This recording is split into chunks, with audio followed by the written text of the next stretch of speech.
Ils nous diront, vous savez, Thomas Sankara a essayé de faire comme ça, mais il est où? Il est mort. Le président haïtien, il a essayé de faire comme ça, il est où? Il est mort. Kadhafi a essayé comme ça, il est où? Il est mort. Voilà des propos qu'on nous tient de manière voilée pour nous faire peur. Salut à tout le monde et bienvenue une fois de plus sur votre chaîne d'information. Aujourd'hui, nous allons revenir sur l'aspect d'assassinat des présidents africains que le capitaine Ibrahim Traoré a évoqué lors de son récent discours. Beaucoup de présidents africains ont peur de la mort, et préfèrent céder aux mauvaises propositions des puissances étrangères qui portent atteinte à la bonne gestion de leur pays. Ibrahim Traoré a touché cet aspect dans son discours. Les amis, depuis 1963, 22 présidents africains en exercice ont été assassinés au pouvoir, et on peut se demander qui est derrière ces assassinats. C'est la question que nous allons répondre à la fin de cette vidéo. Il y a plusieurs présidents qui étaient des grands panafricains comme le capitaine Ibrahim Traoré qui figurent sur cette liste. Les amis, dans cette vidéo vous allez comprendre pourquoi il serait important pour tous les Africains de soutenir l'AES pour ouvrir une nouvelle page de l'histoire africaine. Ces dirigeants africains assassinés sont: le premier dans notre liste est Sylvanus Olympio, premier président togolais, assassiné le 13 janvier 1963 à Lomé, juste devant l'ambassade américaine, lors du coup d'État fomenté par Gnassingbé Eyadema. Le deuxième dans la liste est le major-général Johnson Aguiyi Ironsi, le premier chef d'État militaire du Nigeria, assassiné le 29 juillet 1966 par un groupe d'hommes du nord du Nigeria. Quant au troisième chef d'État assassiné, il s'agit d'Abderrachid Ali Shermarke, président de la République de Somalie du 10 juin 1967 au 15 octobre 1969, date à laquelle il a été abattu par son propre garde du corps alors qu'il était en visite dans la ville de Lassano. Numéro 4. Abed Amani Karum a été président du Zanzibar de 1964 au 7 avril 1972, date de son assassinat par 4 hommes qui lui ont tiré dessus. Numéro 5. Richard Ratsimandrava est demeuré président de Madagascar pendant 6 jours, du 5 au 11 février 1975, date de son assassinat à Antananarivo, la capitale malgache. Numéro 6. François Tombalbay. Dingarta Tombalbay est un homme d'État tchadien qui est devenu le premier chef de l'État tchadien post-indépendance. Il a été assassiné le 13 avril 1975 dans des circonstances obscures. Numéro 7. Le général Murtala Rama Mohammad a été chef du gouvernement militaire fédéral du Nigeria, du 29 juillet 1975 au 13 février 1976, date de son assassinat. Numéro 8. Marien Ngouabi a été président du Congo, puis de la République populaire du Congo, du 31 décembre 1968 à son assassinat, le 18 mars 1977. Numéro 9. Tafari Banti a été président de la junte militaire en Éthiopie qui avait pris le pouvoir après le renversement de l'empereur Haïlé Sélassié, du 28 novembre 1974 au 3 février 1977, date à laquelle il a été assassiné. Numéro 10. Ali Swalim Tsachiwa est un homme politique et ancien président de l'État comorien qui a tenu tête à l'hégémonie française et au sinistrement célèbre Bob Denard. Malheureusement, le mercenaire le renverse et il est assassiné le 13 mai 1978. Numéro 11. Anwar el-Sadat, très connu des Algériens, a été président de l'État égyptien de 1970 au 6 octobre 1981, date de son assassinat au Caire. Numéro 12. Williams Richard Tolbert, Jr. a été président de l'État du Libéria de 1971 à sa mort, assassiné, en 1980. Numéro 13. Thomas Sankara est un homme d'État anti-impérialiste, révolutionnaire, socialiste, panafricaniste. Il a été chef de l'État de la République de Haute-Volta rebaptisée Burkina Faso du 4 août 1983 au 15 octobre 1987, date à laquelle il a été assassiné à Ouagadougou. Numéro 14. Ahmed Abdallah Abderrahmane a été à plusieurs reprises chef de l'État comorien. Il est assassiné d'une rafale de pistolets mitrailleurs le 26 novembre 1989, en présence de Bob Denard, avec qui il était pourtant en froid.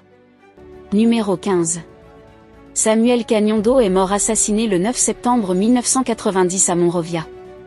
Il a été le premier président autochtone du Libéria depuis son indépendance, élu en 1985, jusqu'à sa mort. Numéro 16.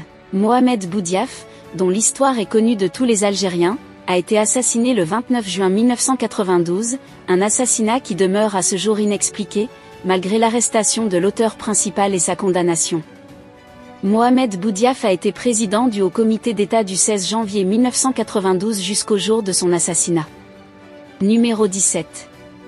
Melchior Ndadaye est le premier président démocratiquement élu du Burundi.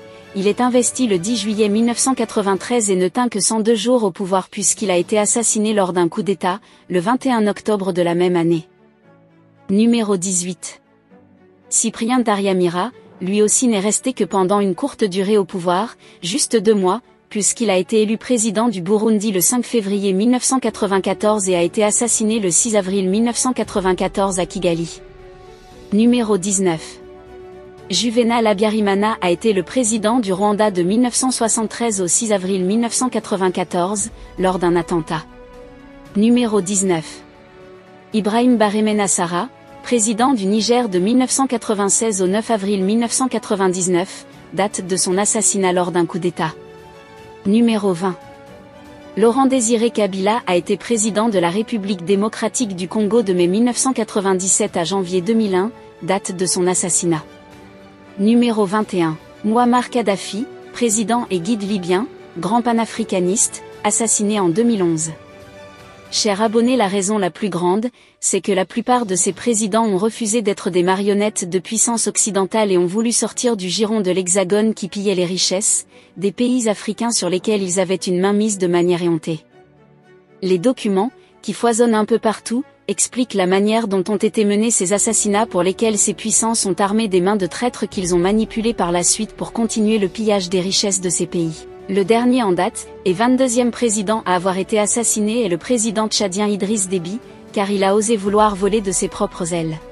Les amis, l'histoire a retenu tous ces crimes, demeurés à ce jour impunis. Voilà pourquoi les entrailles de l'histoire bouillonnent actuellement en faveur de l'Afrique, et les dignes fils d'Afrique, à savoir le capitaine Ibrahim Traoré, le colonel Assimi Goïta et le général Tiani, ont dit non une fois de plus à ces puissances étrangères pour changer l'histoire de l'Afrique. Écoutons cet extrait du discours du capitaine Ibrahim Traoré. Ils prennent chaque fois des exemples. Ils nous diront, vous savez, Thomas Sankara a essayé de faire comme ça, mais il est où? Il est mort. Le président haïtien, il a essayé de faire comme ça, il est où? Il est mort. Kadhafi a essayé comme ça, il est où? Il est mort. Voilà des propos qu'on nous tient de manière voilée pour nous faire peur. Et pire, nous voyons aussi souvent certains jeunes essayer d'emboîter le pas d'une autre manière. On peut les entendre dire « telle personne a régné ainsi, il est à la CPI. Telle personne a régné ainsi, il est en prison. » Tout ça pour essayer de nous faire peur, pour qu'on devienne des lâches. Mais je pense qu'ils n'ont pas compris quelque chose. Quand nous disons la patrie ou la mort, nous vaincrons. Ce n'est pas qu'une phrase. Ce n'est pas qu'une phrase, ça a tout son sens. Nous n'avons pas peur et nous n'aurons jamais peur. Nous continuerons notre lutte.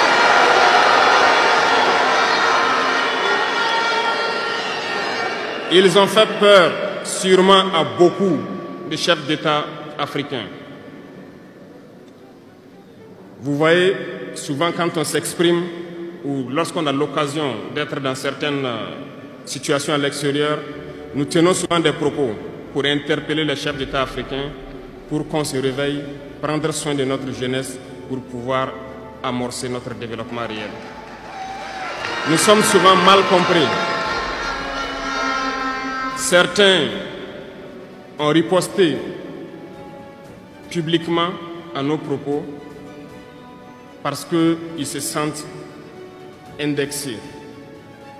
Mais je peux vous assurer, jeunesse, que lorsque nous nous retrouvons dans les couloirs, ces mêmes chefs d'État nous disent « Vous êtes sur la bonne voie, c'est ce qu'il faut faire pour que l'Afrique puisse s'en sortir. »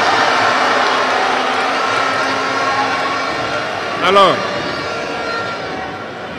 nous leur posons des questions à savoir pourquoi vous ne faites pas comme nous, pourquoi vous ne nous accompagnez pas. Certains nous disent qu'ils ont les mains liées, certains nous disent qu'ils ne peuvent pas. Chers aînés, chefs d'État africains, du haut de cette tribune, donc, je souhaiterais dire que les peuples africains sont les peuples les plus pacifiques. Lorsque vous reconnaissez un tort, il faut le dire au peuple. Que nous n'ayons pas peur demain de sortir et dire au peuple, nous nous excusons, nous avions été compromis, nous avons des biens mal acquis, on nous a compromis par plusieurs choses et que nous demandons pardon et nous revenons sur la bonne voie. Et de commencer à travailler réellement pour l'indépendance de nos États et notre émancipation. Et je pense que c'est possible. Si nous restons dans cette posture de peur, nous serons lâches. Et l'histoire nous jugera. Nos enfants poseront des questions, nos petits-enfants poseront des questions. Nous sommes en train d'écrire l'histoire, il n'y a pas de place pour la lâcheté. Chers abonnés, c'est là en quelque sorte l'information que nous avons pour vous aujourd'hui. Qui est derrière ces assassinats? Laissez votre avis en commentaire. Si vous avez trouvé la vidéo intéressante, cliquez sur j'aime et partagez à vos amis. Mais n'oubliez pas de vous abonner et de cliquer sur la cloche de notification pour ne pas rater les prochaines notes d'information.